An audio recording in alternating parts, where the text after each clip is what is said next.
Have you ever looked at your life and wondered, is this really how it's supposed to be? Do you sometimes feel like you're stuck in a loop, repeating the same day over and over again? What if I told you that your perspective on life could change forever if you simply saw things differently? Imagine looking at the same situations, the same people, but with a new mindset. What if everything you thought you knew about life, about happiness, about suffering was wrong? Let me ask you this, have you ever experienced something and then later realized it was all an illusion, a trick of the mind? Or have you ever had a moment when you saw something from a completely different angle and it made all the difference? That's the power of perspective, the key to unlocking a new way of thinking. If you've ever had that aha moment, you know how transformative it can be. To illustrate this, think of a simple example. Imagine you're holding a glass of water. If you look at it from one angle, it may seem half empty. But if you turn it just a little, it might appear half full instead. It's the same glass, the same amount of water, but your perspective changes the way you see it. This is exactly how your life works. By changing the way you perceive the world, you can change your entire experience. Welcome to Wisdom Woven, a space where we explore the transformative power of perspective and how it shapes every moment of our lives. Today, we'll dive deep into understanding life from a perspective rooted in ancient wisdom. If you're ready to break free from the limitations of your current mindset, you're in the right place. There are so many views on this channel, but only 0.2% subscribe. So please like, comment, share, and subscribe to our channel to stay connected with more transformative content like this. Let's start this journey together, and who knows? You might never see things the same way again. In the next few minutes, we will explore how changing the way you see life can lead to a path of true freedom, peace, and understanding. So, sit back, relax, and open your mind to a new perspective on life. The illusion of permanence. In our daily lives, we often fall into a pattern of thinking that things around us are permanent, that they will always remain the way they are. We get comfortable in our routines, our relationships, and our possessions. We convince ourselves that this is how things should be, and that they will last forever.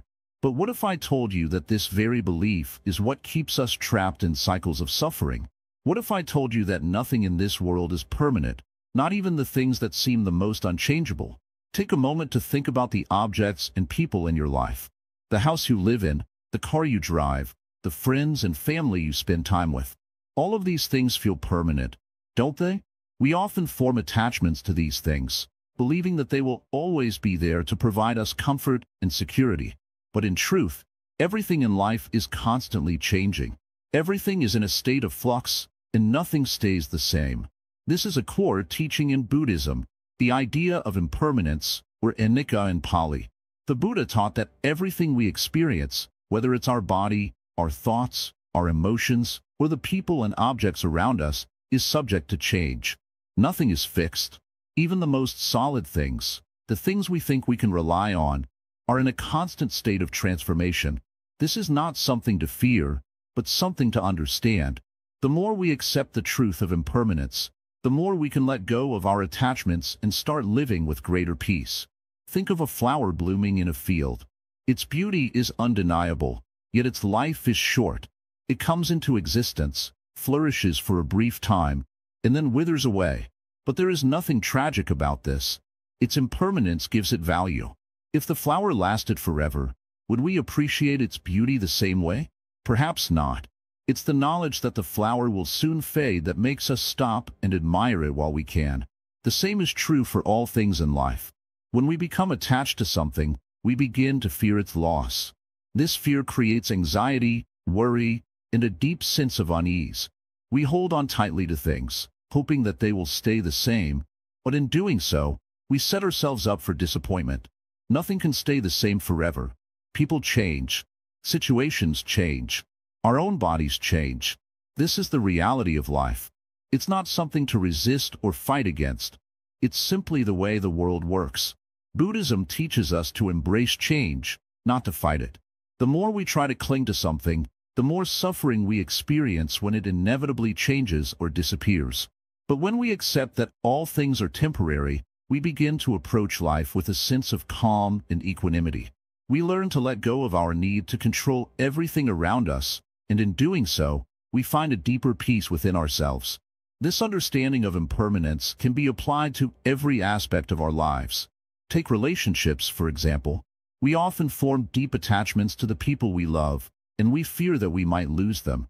We want to keep things the way they are forever. But the truth is, relationships are always evolving. People change, circumstances change, and sometimes we part ways with people we care about. But rather than clinging to the idea that these relationships must stay the same, we can learn to appreciate them in the moment. We can love without the fear of loss, because we understand that everything is in constant motion. When we accept impermanence, we stop taking things for granted. We begin to appreciate the beauty of the present moment, knowing that it too will soon pass. This understanding of change encourages us to live more fully, to savor each experience as it comes, without worrying about the future or regretting the past. The Buddha often said, "Do not dwell on the past, do not dream of the future, concentrate the mind on the present moment." The present moment is all we really have, and once we grasp the truth of impermanence, we can live more fully in it. This doesn't mean we should become indifferent or detached from the world around us. On the contrary, it means that we should engage with life more deeply. We should love more freely, laugh more fully, and be present in each moment, because we know that it won't last forever.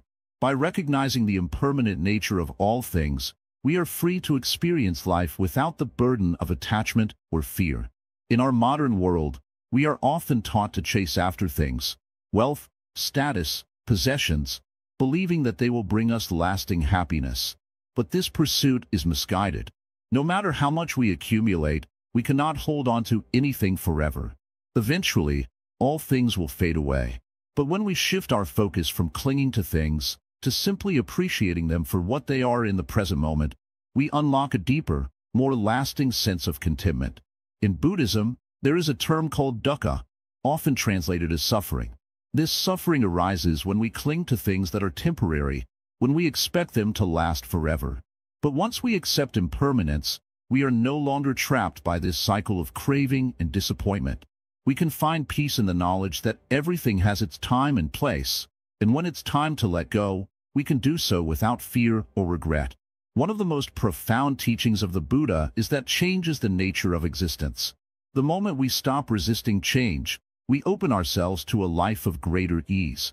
We learn to flow with the rhythms of life, accepting each moment as it comes, without clinging to the past or fearing the future. This is the key to unlocking true freedom. So, the next time you feel frustrated or upset by the way things are changing in your life, take a step back and remind yourself that nothing is permanent. Your feelings, your thoughts, your experiences, all of them are in a state of constant flux. Instead of fighting change, embrace it. Live in the moment. Appreciate what you have while you have it. And let go of the fear that comes from thinking things should stay the same. By understanding the illusion of permanence, we free ourselves from unnecessary suffering. We begin to see the world as it truly is, a place of constant change, but also a place of endless possibilities. The more we accept this truth, the more peaceful and fulfilled we become. We stop chasing after things that can never last, and start living fully in the present, knowing that this too shall pass, and that's okay. As you move through your day, remember that nothing is permanent, and everything is in a constant state of change. This is the nature of life, and once you accept it, you will find a deep sense of peace that is not dependent on anything outside of you. All that you need is already here, in the present moment. The concept of interconnectedness. In life, we often see things as separate.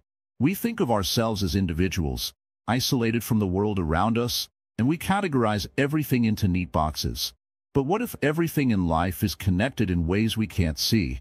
What if, beneath the surface of our daily experiences, there's a deep web of interconnectedness that binds us all together? This is one of the core teachings of Buddhism, that all things are interdependent, that nothing exists in isolation. Let's begin with a simple example. Imagine a tree standing tall in a forest. It appears solid, unmoving, and independent.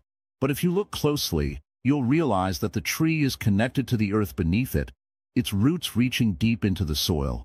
It draws water and nutrients from the ground, and its leaves absorb sunlight, which feeds the entire tree. The tree might seem like a single entity, but it is, in fact, a part of a much larger system. Without the soil, the water, the air, and the sun, the tree cannot exist. It is interconnected with everything around it. Now, take a moment and think about your own life. How often do we feel that we are alone in our struggles, in our joys, in our dreams? But the truth is, none of us are truly alone. We are all part of this intricate web of life, and everything we do affects others, whether we realize it or not. Every decision you make, every action you take, ripples outward and impacts the world in ways you may not even see. The people you meet, the choices you make, the environment you live in. All of these things are connected, and they influence one another in ways that go beyond our immediate understanding. This is the principle of dependent origination in Buddhism, which teaches that nothing exists by itself. Everything is the result of a vast web of causes and conditions. It's like a spider's web. If you tug on one part of the web, the entire structure moves. Similarly, when we change one part of our life, it affects everything around us. Our actions, thoughts, and even emotions send out vibrations that connect us to the people and world around us. Let's take a deeper look at how this idea of interconnectedness plays out in our lives. Think about the food you eat. You may think of it as something you bought at the store, something you prepared for yourself, something that is solely for your benefit. But when you stop and think about it, you realize the journey of that food started long before it reached your table.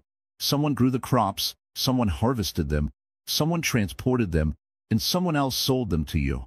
Your meal is the result of countless people and processes working together. And the food itself came from the earth, the soil, the air, the water, all of which played a role in creating the nourishment that sustains you. In this way, even something as simple as a meal is an example of interconnectedness in action. In Buddhism, this understanding of interconnectedness leads to a profound sense of compassion. When we recognize that all beings are connected, we begin to see ourselves in others. Their happiness becomes our happiness. Their suffering becomes our suffering. We no longer view people as separate from us, but as part of the same whole. This is why the Buddha taught that we should cultivate love and kindness toward all beings, without discrimination. When we understand that we are all interconnected, it becomes easier to treat others with compassion, because we know that their joy and pain are not separate from our own. Think about the times when you've helped someone, even in small ways. Perhaps you held the door open for someone, offered a kind word, or listened patiently when someone needed to talk. These small acts of kindness create a ripple effect. They don't just affect the person you helped, they influence everyone around them. Maybe that person will go on to help someone else, or maybe their heart will be filled with gratitude, changing the way they interact with the world. Just like a small pebble thrown into a pond creates ripples that spread outwards, your actions, no matter how small, can have far-reaching effects. But it's not just the positive actions that ripple outwards. Negative actions, too, have consequences. When we act out of anger, jealousy, or hatred, it affects not just the person we direct those emotions toward, but also ourselves. It creates tension, it breeds resentment, and it causes suffering.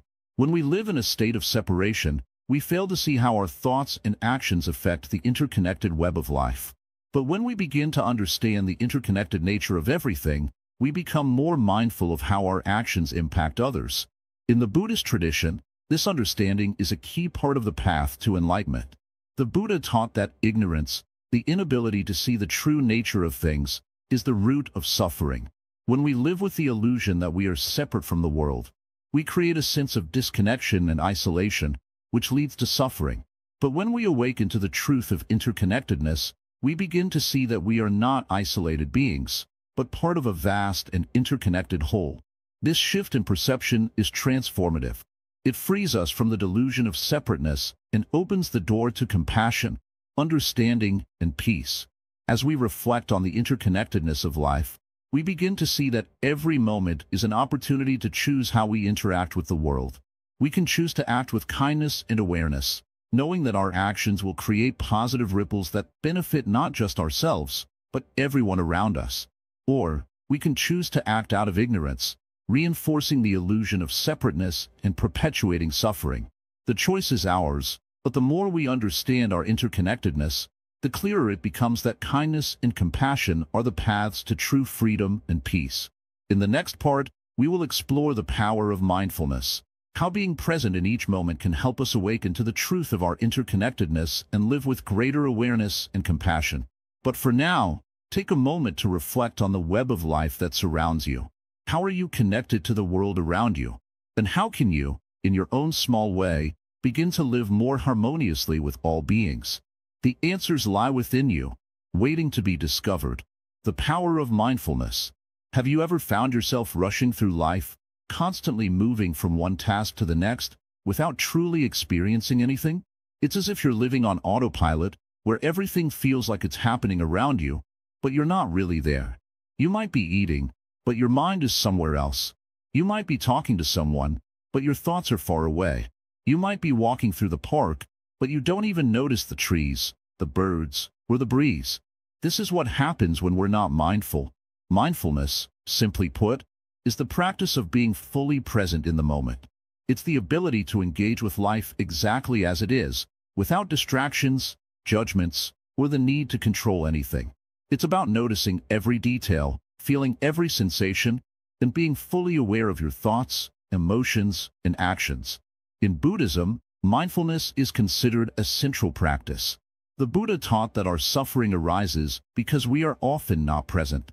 Our minds are caught up in the past or the future, constantly thinking about what has happened or worrying about what might come. When we're not mindful, we miss out on the beauty of life unfolding right in front of us. We become disconnected from the world around us and from ourselves. Take a moment to think about the last time you were truly present. Maybe it was a time when you were eating your favorite food, feeling the texture, the taste, the warmth. Maybe it was when you were listening to a loved one, fully engaged in the conversation, without distractions. Those moments of pure presence are the ones that truly nourish us. They are the ones that give us joy, peace, and meaning. But how often do we allow ourselves to experience them? The practice of mindfulness isn't something we just do occasionally. It's something we weave into every aspect of our daily lives. Whether we're drinking tea, brushing our teeth, or walking down the street, we can bring our full attention to what we're doing. When we make mindfulness a habit, it changes the way we interact with the world. We begin to appreciate the little things. The way the sun feels on our skin, the sound of the wind in the trees, the warmth of a smile. Everything becomes richer, more vivid, and more alive. In Buddhism, mindfulness is often referred to as right mindfulness or sati. It is part of the Noble Eightfold Path, the Buddha's guide to ending suffering. Right mindfulness means cultivating awareness in everything we do. It means paying attention to our thoughts, words, and actions, understanding their impact on ourselves and others. It's about being aware of how we react to situations and how those reactions shape our experience of life. Are we reacting with anger, fear, desire? Or are we responding with calm, clarity, and wisdom? The power of mindfulness goes beyond just awareness. It's a tool for transformation. By being mindful, we can catch ourselves in the act of reacting to situations unconsciously. When we're mindful, we have the opportunity to choose how we respond, rather than simply reacting out of habit or impulse. This gives us the ability to break free from the cycle of negative thoughts and emotions that often keep us stuck in patterns of suffering. Mindfulness allows us to choose peace, to choose kindness, to choose love. Let's take a look at the mind for a moment. The mind is often like a busy monkey, jumping from thought to thought, swinging from one idea to the next. It's constantly moving, rarely still. But when we practice mindfulness, we begin to calm the monkey down. We learn to observe our thoughts without getting caught up in them. We can see them for what they are, just thoughts. They are not who we are. By simply observing our thoughts, we can start to detach from them and create space for something deeper, something more peaceful. This doesn't mean that we stop thinking. It doesn't mean we erase all of our thoughts. It means that we stop identifying with them so strongly. We stop believing that every thought we have is the absolute truth. We realize that our thoughts are like clouds passing through the sky, sometimes dark, sometimes light, but always temporary. The more we practice mindfulness, the more we begin to see that we are not our thoughts. We are the awareness that observes them. Mindfulness also helps us break free from the tyranny of our emotions. Have you ever noticed how emotions can sometimes take over? One moment you're feeling calm, and the next, a wave of anger or sadness floods your mind and body. Emotions can be powerful, but they don't have to control us. When we practice mindfulness, we become more aware of our emotions as they arise. We can observe them without judgment, without attaching labels to them. And when we do this, we give ourselves the space to choose how we respond, rather than letting our emotions dictate our actions. The beauty of mindfulness is that it can be practiced anywhere, at any time. You don't need a special place or a specific time to be mindful. You can practice mindfulness while you're eating, driving, walking, or even doing the dishes. You can be mindful while talking to someone, listening intently to what they're saying, without thinking about your response or getting distracted by your own thoughts. Mindfulness can be woven into the fabric of your daily life, turning ordinary moments into extraordinary ones. But it's important to remember that mindfulness is not about perfection. It's not about being perfectly calm or perfectly focused all the time. It's about the willingness to be present, to make the effort to bring your attention back when it drifts away. Sometimes our minds will wander, and that's okay. The practice of mindfulness is about gently bringing your attention back, without judgment or frustration. Each time you do this, you strengthen your ability to stay present, and over time, you'll find that it becomes more natural. One of the most profound benefits of mindfulness is its ability to reduce suffering. When we're mindful, we become more aware of our patterns of thinking and behavior that cause us distress. We begin to see how our thoughts and emotions can lead to suffering, and we gain the ability to change our reactions. In this way, mindfulness is not just a way to feel better in the moment. It's a way to create lasting peace and happiness in our lives. In Buddhism, mindfulness is often connected to the idea of awakening. To awaken means to see the world as it truly is, without the veil of ignorance, attachment, or delusion. When we practice mindfulness, we begin to awaken from the dreamlike state of our daily lives. We start to see things clearly, as they are, without distortion. This awakening is the key to freedom. Freedom from suffering, freedom from attachment, and freedom from the endless cycle of craving and aversion. So, how do we begin to practice mindfulness? The first step is simple. Just start. Find a moment in your day to stop, breathe, and bring your attention fully to the present. You don't need to change anything about your experience. Just notice it. Notice the sensations in your body, the sounds around you, the thoughts in your mind. With each breath, you're grounding yourself in the present moment.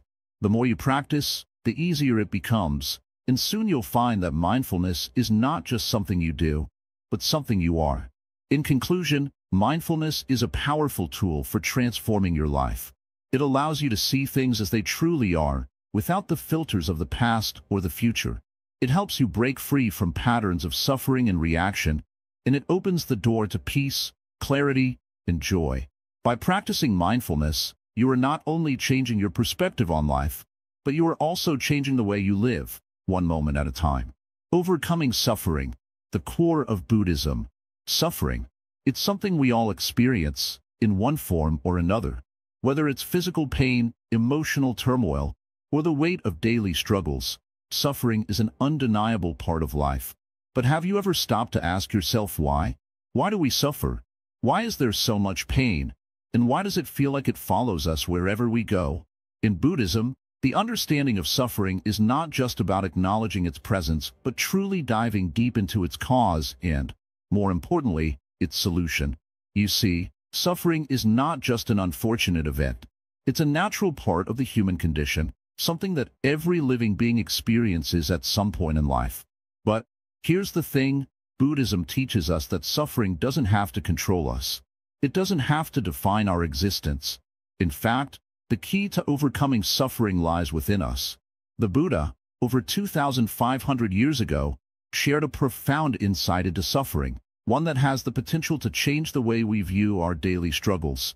He outlined what is known as the Four Noble Truths, the essence of Buddhist teachings. These truths are not just religious doctrine. They are practical, real-world tools for understanding and overcoming the suffering we experience in life. The first noble truth, the truth of suffering. The first of the Four Noble Truths is simple. Suffering exists. It's unavoidable. No matter how rich, famous, or powerful you may become, no one is immune. Birth is suffering because it brings us into this world of impermanence. Growing old is suffering because our bodies and minds begin to deteriorate. Illness is suffering, as our health can fade at any moment. Death is suffering because it separates us from those we love. Even beyond the physical suffering, there's emotional suffering. The pain of losing a loved one, the heartache of betrayal, the sadness of unfulfilled dreams. These are all forms of suffering that we experience in our lives. Buddha didn't tell us to ignore this truth. He told us to accept it, to face it head-on, and to realize that suffering is part of life. This may sound grim, but understanding suffering is the first step toward ending it. The second noble truth, the truth of the cause of suffering. The second truth tells us that suffering doesn't come out of nowhere. It has a cause, and that cause is deeply rooted in our desires, attachments, and ignorance. In simple terms, we suffer because we want things to be a certain way, but reality doesn't always meet our expectations. Imagine holding on tightly to something, whether it's a material possession, a relationship, or an idea. The tighter you grip it, the more it causes you pain. Why? Because life is constantly changing, and nothing in this world is permanent. When we attach ourselves to things, believing they will bring us lasting happiness, we are setting ourselves up for suffering. This is because all things in the physical world, our bodies, our possessions, our relationships, are temporary. Buddhism teaches us that our attachment to these things, our desires for things to stay the same, and our refusal to accept the impermanence of life are the root causes of suffering. When we cling to something or someone, we're setting ourselves up for disappointment, because nothing lasts forever. This doesn't mean we shouldn't enjoy life or form connections, but it encourages us to let go of the attachment to these things, understanding that they are not ours to control. The third noble truth, the truth of the end of suffering. Now, here comes the good news. Suffering can end. Buddha didn't just teach us that suffering is inevitable. He also revealed that it is possible to end suffering. And the way to do that is by letting go of attachment, craving, and the illusion that we can control everything in our lives. The cessation of suffering comes through enlightenment, or the realization of the true nature of life. When we understand that suffering arises from our desires and attachments, we can begin to detach from them. This doesn't mean abandoning everything or becoming detached from all emotions. Rather, it's about understanding that we don't need to hold on so tightly to things. We don't need to chase after fleeting moments of happiness. True peace comes from accepting things as they are and learning to live in harmony with the impermanent nature of life. Imagine sitting by a river. The water is constantly flowing, changing direction, and moving forward. If you try to grab the water with your hands, you can't hold it. It slips through your fingers. Similarly, trying to control life, to hold on to things that are always changing, only causes suffering. The way to end suffering is to flow with life, to embrace its changes rather than fight them. The fourth noble truth, the truth of the path leading to the end of suffering. Buddha didn't leave us hanging after showing us the cause and potential end of suffering. He also shared with us the path to freedom from suffering. This path is called the Noble Eightfold Path, and it provides practical steps for living a life that leads to peace, wisdom, and freedom from suffering. The Noble Eightfold Path consists of right understanding, right intention, right speech, right action, right livelihood, right effort, right mindfulness, and right concentration. These are not abstract ideas. They are practical tools for living a life that is free from the cycles of suffering. Let's break this down in simple terms. Right understanding means seeing things as they truly are. It's understanding that nothing is permanent, that everything changes, and that suffering arises from our attachment to the temporary. Right intention means having the intention to live with compassion, to act in ways that benefit others and reduce harm. Right speech, action, and livelihood guide us to live with integrity and kindness, ensuring that our words and actions do not cause suffering to others. Right effort encourages us to put in the work to improve ourselves, to cultivate good qualities, and to let go of harmful habits. Right mindfulness means being present, paying attention to our thoughts, feelings, and actions in each moment. And right concentration is the practice of meditation, focusing the mind in developing deep awareness and insight. When we follow this path, we we begin to reduce suffering in our lives.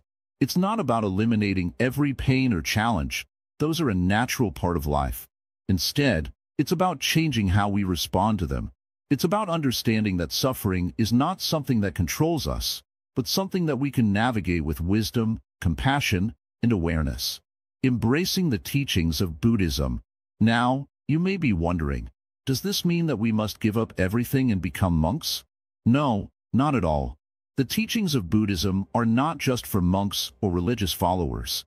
They are universal truths that apply to everyone, no matter their background, beliefs, or lifestyle. You don't need to live in a monastery to practice mindfulness or meditation.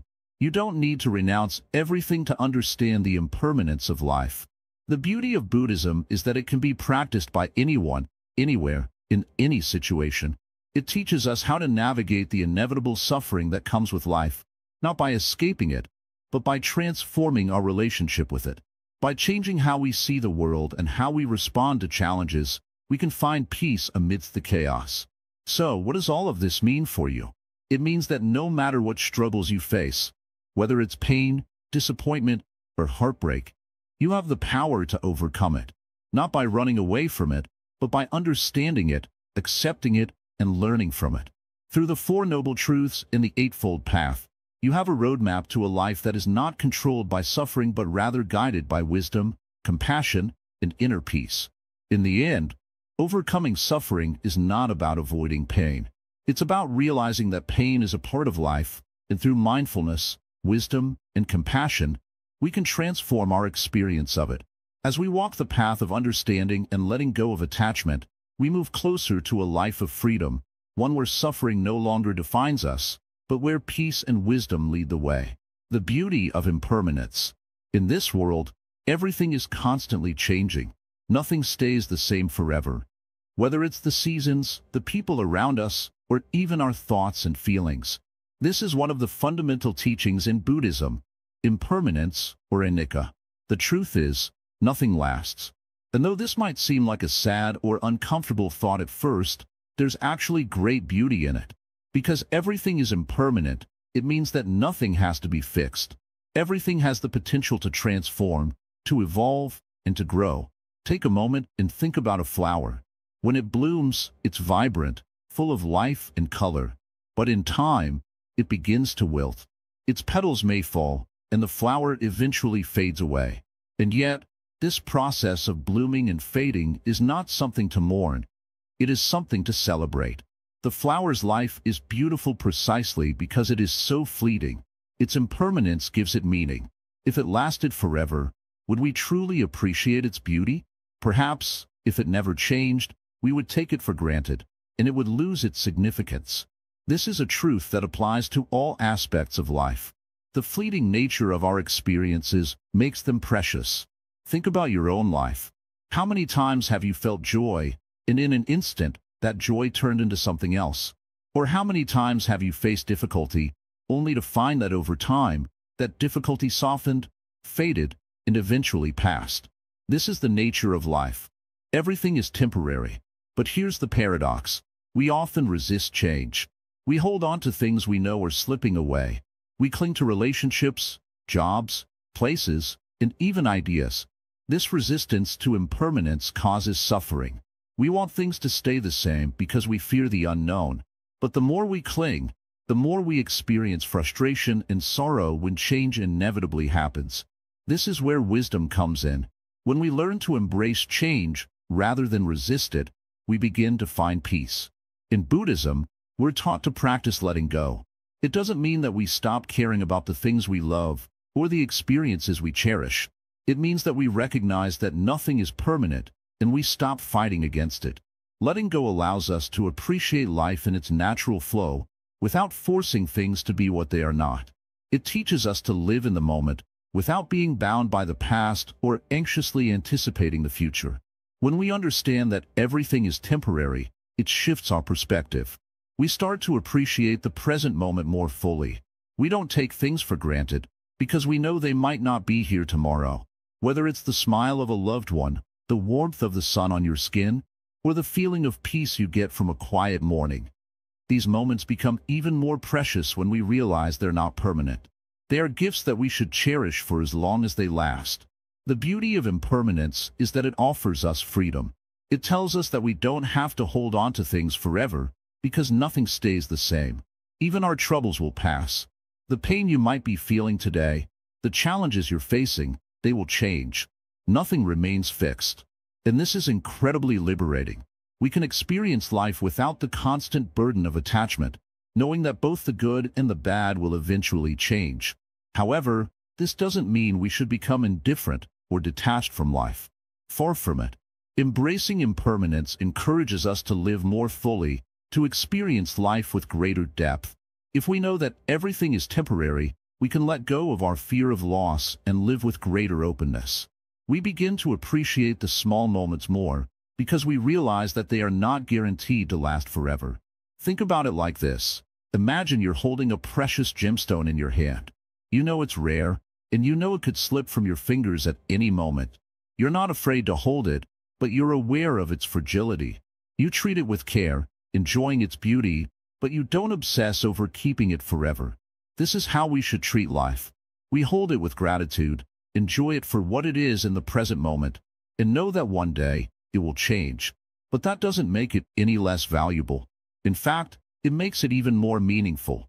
In Buddhism, this understanding of impermanence is tied to the concept of samsara, the cycle of birth, life, death, and rebirth.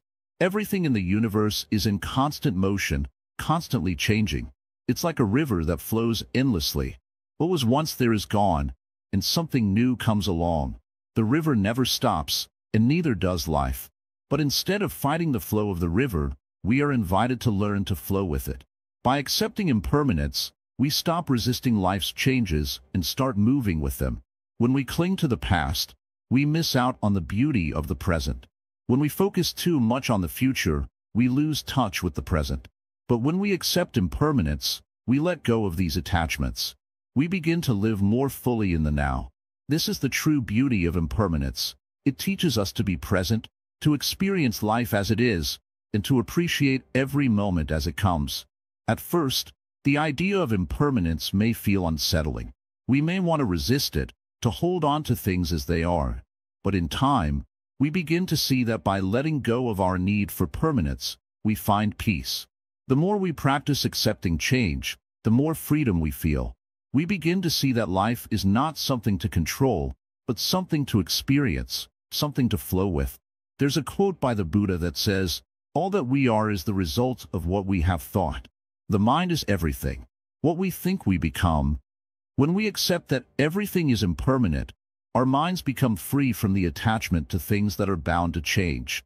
We start to see life as it truly is, not as a series of events to control, but as a beautiful, ever-changing journey to embrace.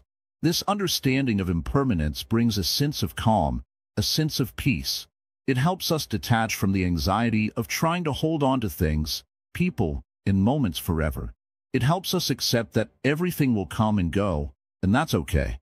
In fact, it's more than okay. It's the natural way of life. It is the way of nature, the way of the universe. So, next time you're facing a difficult situation, remember, it's not permanent. The pain you feel, the struggle you're going through, it will eventually pass. Just as the seasons change, so too will your experience. And when things are going well, don't forget to appreciate them.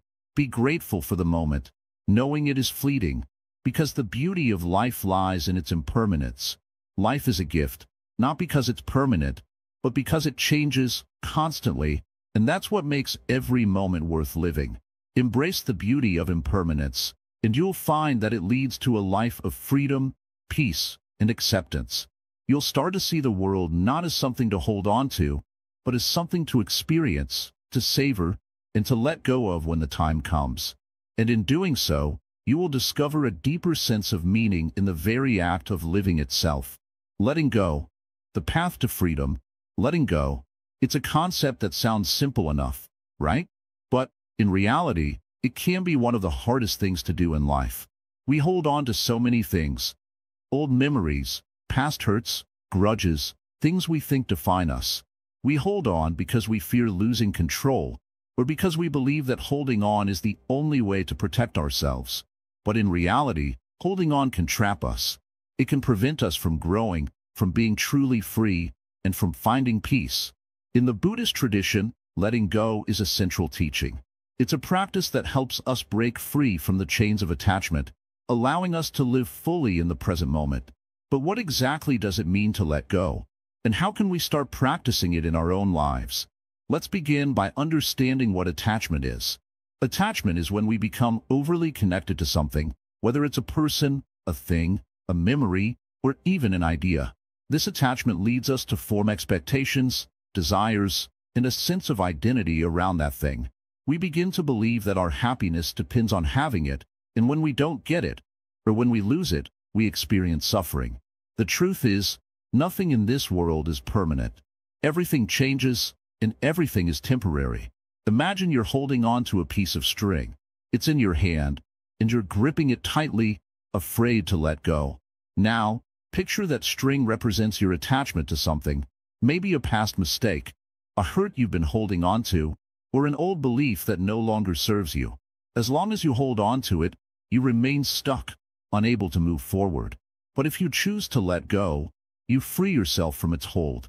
You're no longer bound by it, and you open yourself to new possibilities, new experiences, and new growth. This is the essence of letting go. It's about releasing the grip we have on things that no longer serve us. It's about surrendering to the flow of life, trusting that the universe, or whatever higher power you believe in, has a plan for you. It's not about giving up or losing something. It's about making space for something new and better to enter your life. Now, letting go doesn't mean we forget about the past or ignore the lessons we've learned. It doesn't mean we stop caring about the people or things we love. It simply means we release the attachment to the idea that we need them to be happy. We let go of the need for control and accept that life, with all its ups and downs, is unpredictable. We can't control every situation, but we can control how we respond to it. Letting go is also about forgiving, especially when it comes to letting go of past hurts. When someone wrongs us, it's easy to hold on to the anger and resentment. We think that by holding on to these feelings, we're somehow punishing the other person. But in truth, the only person we're hurting is ourselves. Resentment keeps us trapped in the past, preventing us from moving forward and finding peace. Forgiveness, on the other hand, is a powerful act of letting go. It's not about excusing the wrong that was done to us. It's about freeing ourselves from the emotional weight of the past. When we forgive, we let go of the anger, the bitterness, and the pain, allowing ourselves to heal. The practice of letting go also extends to our attachments to the future. We often get so caught up in what's going to happen tomorrow, next month, or next year that we forget to live in the present. We create expectations and set goals, and when things don't go as planned, we feel disappointed, frustrated, or anxious. The future is not guaranteed, and it's not something we can control. All we can control is the present moment. By letting go of the need to constantly plan, worry, and control the future, we free ourselves to fully experience the now. So, how can we practice letting go in our daily lives? It begins with awareness. The first step is to recognize what we're holding on to. Is it a memory from the past? An expectation about the future? A relationship or situation that no longer brings us peace? Once we recognize what we're holding on to, we can begin to question its hold on us. Is this thing, this person, or this belief really serving us? Or is it keeping us stuck in a cycle of suffering? Next, we practice acceptance. We accept that everything is impermanent. People come and go, situations change, and life is always in motion. By accepting this truth, we release the need to control or hold on to things. We accept that we don't have to carry everything with us. We can let go of what's no longer needed, making space for what's meant to come. Another powerful tool in letting go is mindfulness. Mindfulness is the practice of being present in the moment, without judgment or attachment. When we're mindful, we observe our thoughts and feelings without becoming attached to them. We notice when we're holding on to something, and we gently release it, returning to the present moment. This practice helps us become less reactive and more peaceful. Letting go is also a process of trust. We trust that life is unfolding as it should, even if we don't always understand why things happen the way they do. Trusting the flow of life means surrendering our need for control and accepting that sometimes the best thing we can do is let go and allow life to guide us. One of the most powerful ways to practice letting go is through meditation. Meditation helps us quiet the mind and release our attachment to thoughts, emotions, and distractions. It allows us to reconnect with our true selves beyond the clutter of the mind. In meditation, we learn to observe our thoughts without judgment, and gradually, we learn to let go of those thoughts that no longer serve us. Through consistent practice, meditation can help us cultivate a sense of inner peace and freedom. Letting go is not a one-time event. It's a lifelong practice. There will always be things in life that we feel the urge to hold on to, whether it's a past hurt, a fear of the future, or an attachment to a person or place. But with practice, we can learn to recognize when we're holding on too tightly and choose to let go. The more we practice, the more we create space in our lives for peace, joy, and growth. In the Buddhist tradition, there's a saying, "When the mind is pure, joy follows like a shadow that never leaves." Letting go purifies the mind. It frees us from the weight of the past and the anxiety of the future. It allows us to experience life with greater clarity, presence, and peace. Letting go is the path to freedom. It's the key to living a life of peace and happiness, free from the burden of attachment and suffering.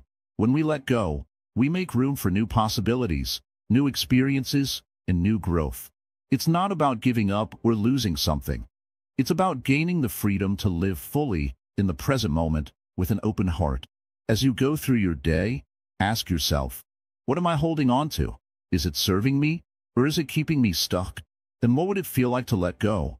The answer may not come immediately, but by starting the practice of letting go, you will begin to experience the freedom and peace that come with it.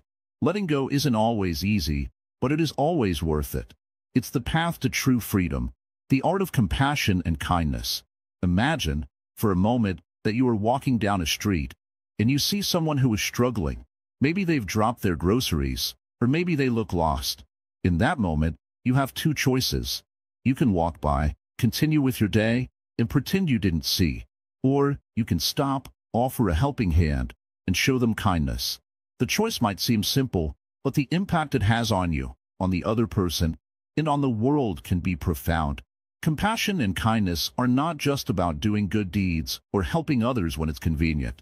These qualities are at the core of what it means to live a meaningful life, and they are essential to experiencing true happiness. In Buddhism, compassion is more than just a feeling. It's a practice, a way of being in the world. The idea of compassion in Buddhism is rooted in the understanding that all beings suffer, whether it's physical pain, emotional distress, or the suffering that comes from our attachment to things and people. Suffering is a universal experience. But instead of seeing suffering as something to be avoided, Buddhism teaches us to embrace it with compassion. This doesn't mean we should be consumed by others' suffering, but rather, we should respond to it with empathy and understanding. When we cultivate compassion, we begin to see the world differently. We stop viewing people as separate from us, as individuals who are different or apart from our own experiences. Instead, we begin to recognize that the pain of others is our own pain, and the happiness of others is our own happiness. This deep interconnection between all living beings is at the heart of Buddhist teachings. It's the understanding that we are all part of one large, interconnected web of life. But what does this really mean in practical terms? How can we bring compassion into our daily lives? The answer lies in simple actions, small acts of kindness that ripple out and create positive change in the world. It's about being present with others, listening without judgment, and offering help when needed, even if it's something as simple as a smile or a kind word. Let's take a moment to think about how you can show compassion today. Maybe it's reaching out to someone who's going through a tough time. Maybe it's being more patient with the people around you. Perhaps it's practicing self-compassion and being gentle with yourself when you make a mistake. All of these are ways of embodying compassion. One of the most powerful ways to cultivate compassion is through mindfulness. By being mindful, we are fully present in the moment, and we can tune in to the needs of those around us. Whether it's a friend, a family member, a colleague, or even a stranger, mindfulness allows us to respond with sensitivity and care. When we are mindful, we don't act out of habit or automatic reactions. We act out of awareness, understanding, and genuine concern for others. Buddhist monks often practice metta meditation, which is a meditation of loving kindness. In this practice, they mentally repeat phrases such as, "May all beings be happy," "May all beings be free from suffering." This meditation is not just for others, but also for oneself. It helps to open the heart and cultivate a sense of goodwill towards all living beings. You don't need to be a monk to practice this. It's something you can do anywhere, at any time, by simply wishing well for those around you. The beauty of compassion is that it's not limited by borders, cultures, or backgrounds. It transcends differences and reaches out to everyone, no matter who they are or where they come from. Compassion does not discriminate. It is universal and unconditional. When we show compassion, we are creating a world that values connection, love, and mutual respect. It's also important to understand that compassion is not a sign of weakness. In fact, it takes great strength to be compassionate. It requires us to open ourselves to the vulnerability of others, to see their pain without turning away. It asks us to be present with their suffering and to offer comfort without expecting anything in return. Compassion is not a transaction. It's a gift we give freely, without attachment or expectation. At times, showing compassion can be difficult. We may feel overwhelmed by the pain and suffering we see in the world. It's easy to become numb or hardened, especially in a world where we are constantly bombarded with negative news. But true compassion is not about fixing the world or making everything better. It's about being present, being kind, and offering a sense of peace, no matter how small it may seem. Think about a time when someone showed you kindness. Maybe it was a stranger who smiled at you when you were having a rough day, or a friend who listened to your worries without judgment. How did that make you feel? Compassion has the power to change us, to lift us up, and to remind us that we are not alone. And just as compassion can heal us, it can heal the world. Every act of kindness creates a ripple effect that spreads out and touches others, creating a wave of positivity and goodwill. In Buddhism, compassion is also linked to the idea of non-attachment. This may seem counterintuitive at first, but it's important to understand. When we are attached to our ideas, our possessions, or our sense of self, we can become selfish and closed off. We might think that compassion means giving up everything for others, but that's not the case. True compassion is about being selfless without losing ourselves. It's about recognizing the needs of others while also taking care of our own well-being. In the journey of life, there will always be moments of suffering, both for ourselves and for others. But by cultivating compassion, we can approach these moments with a calm heart, a clear mind, and a deep sense of empathy. We learn to walk beside others in their pain, not as rescuers, but as fellow human beings who understand the shared nature of suffering. As you go through your day, remember that compassion is not about grand gestures. It's about the little things, a kind word, a thoughtful gesture, a smile. These small acts can have a profound impact on someone's life, and in return, they will also have a profound impact on yours. In the end, kindness and compassion are not just about what we do for others. They are about who we become in the process.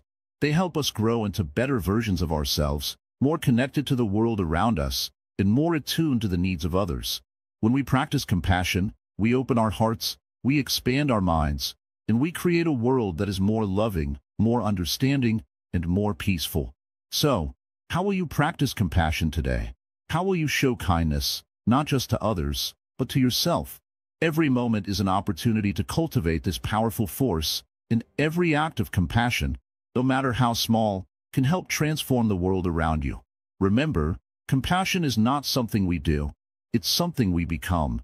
And when we embody compassion, we become part of the solution to the suffering in the world. Through our kindness, we can change not only the lives of others, but also our own. Compassion is the path to a truly meaningful life. The middle path, finding balance in life. In life, we often find ourselves swinging between extremes. We chase after pleasures, hoping they will bring us happiness, only to find that they don't last. Then, when things don't go as planned, we sink into despair, feeling as though the world has turned against us. This constant back and forth between joy and sorrow, success and failure, can leave us feeling lost, exhausted, and out of control. But what if I told you there's a way to step off this emotional roller coaster? What if you could walk a path of balance, where peace isn't something you chase, but something you naturally carry within you? This is what the Buddha called the middle path. It's a way of life that avoids the extremes of indulgence and self-denial, instead embracing balance and moderation. The middle path isn't just about how you act, it's about how you think, how you feel, and how you approach the world. It's about understanding that life isn't black or white, but a beautiful spectrum of possibilities. By finding the middle ground, you can create a life that is steady, peaceful, and fulfilling. Let's start by exploring the idea of extremes. Think about times in your life when you've been deeply attached to something, maybe a goal, a person, or an idea. At first, that attachment might have felt good, but over time, did it begin to control you? Did you find yourself worrying about losing it or feeling incomplete without it? That's the nature of extremes. They take hold of you, and before you know it, they're steering your life. On the other hand, think about times when you've tried to completely reject something. Maybe you gave up a habit or decided to distance yourself from certain people. At first, this might have felt freeing, but did it also leave you feeling isolated, or like you were missing out on something important? Rejecting things entirely can be just as harmful as clinging to them. Both extremes trap you in a cycle of struggle. The middle path offers a way out of this cycle. It teaches you to neither cling to nor reject the things in your life. Instead, you learn to accept them as they are, with wisdom and understanding.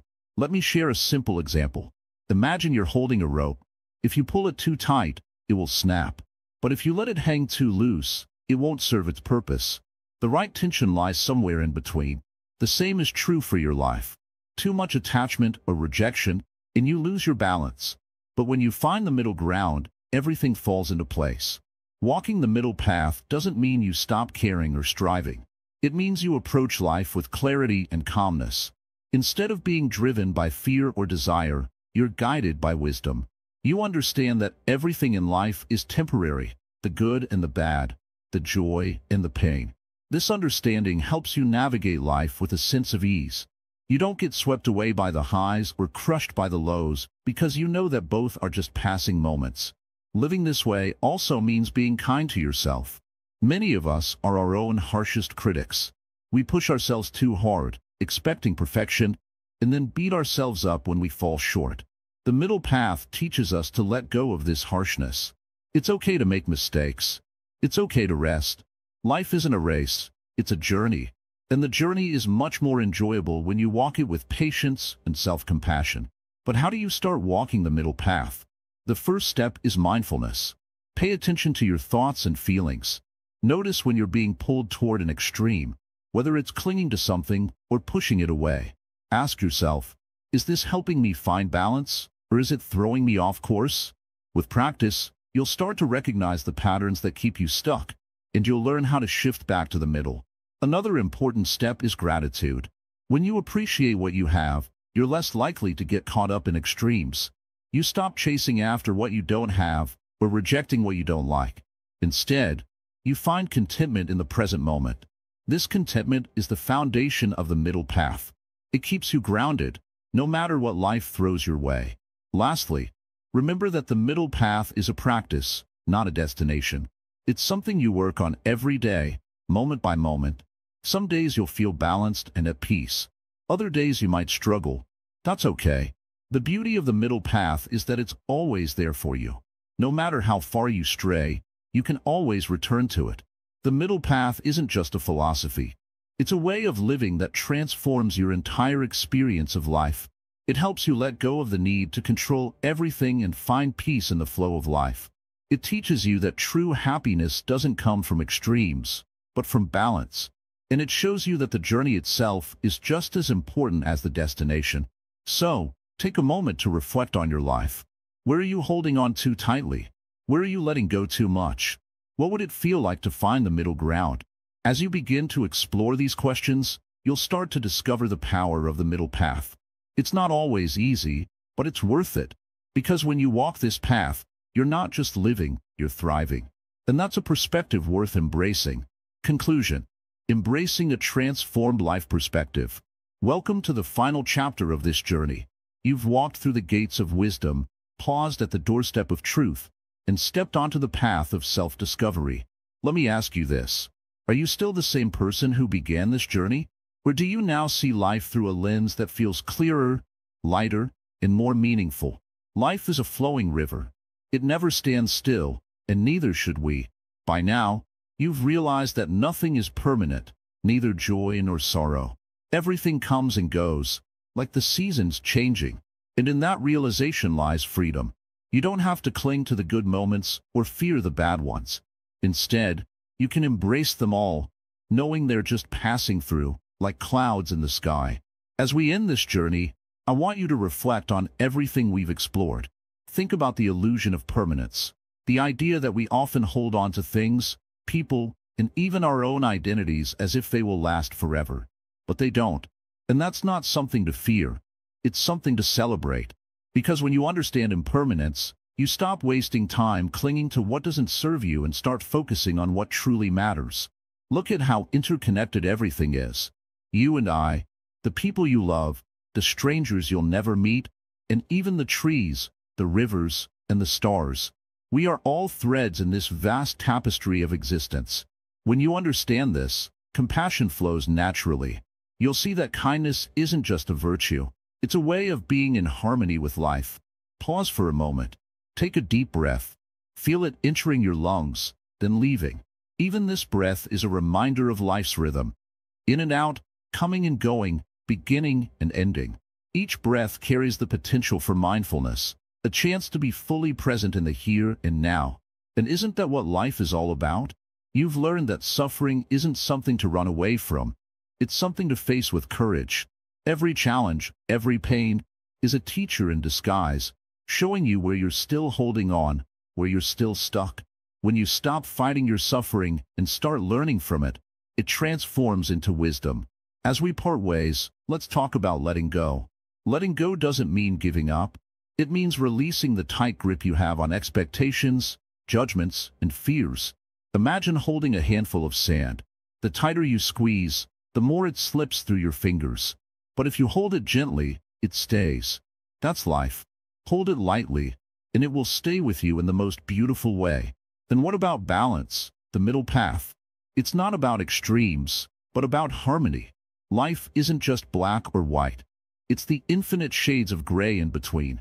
It's about knowing when to push forward and when to rest, when to speak and when to stay silent. The middle path is where peace lives. But here's the ultimate truth. None of this is about becoming someone new. It's about remembering who you've always been. Beneath all the noise, the fears, the distractions, you are already whole. You don't need to achieve enlightenment because, deep down, you already have it. You just need to uncover it, like polishing a dusty mirror to see your reflection. Let me leave you with a simple practice. Tomorrow, when you wake up, before you check your phone, before you rush into your day, sit quietly for a moment. Take 3 deep breaths and ask yourself, what is truly important today? This small practice can shift your entire day, and over time, your entire life. Now, let's talk about something important. There are so many views on this channel, but only 0.2% of viewers subscribe. If this journey has touched your heart, inspired your mind, or changed your perspective in any way, please like, comment, share, and subscribe to Wisdom Woven. Your support helps us continue sharing these timeless teachings with the world. As I conclude, let me tell you a story. A student once asked a Zen master, "What is the secret to life?" The master smiled and said, "When I eat, I eat. When I walk, I walk. When I sleep, I sleep." The student was puzzled. "But don't we all do that?" The master replied, "No. Most people are distracted, thinking about the past or worrying about the future. They're never truly present." So, as you step away from this video and return to your life, remember this. Be here, fully. Eat when you eat, walk when you walk, and live when you live. Life isn't happening yesterday or tomorrow. It's happening right now, in this very moment. Thank you for joining this journey. May your path be filled with wisdom, kindness, and peace. Until next time, keep weaving wisdom into your life.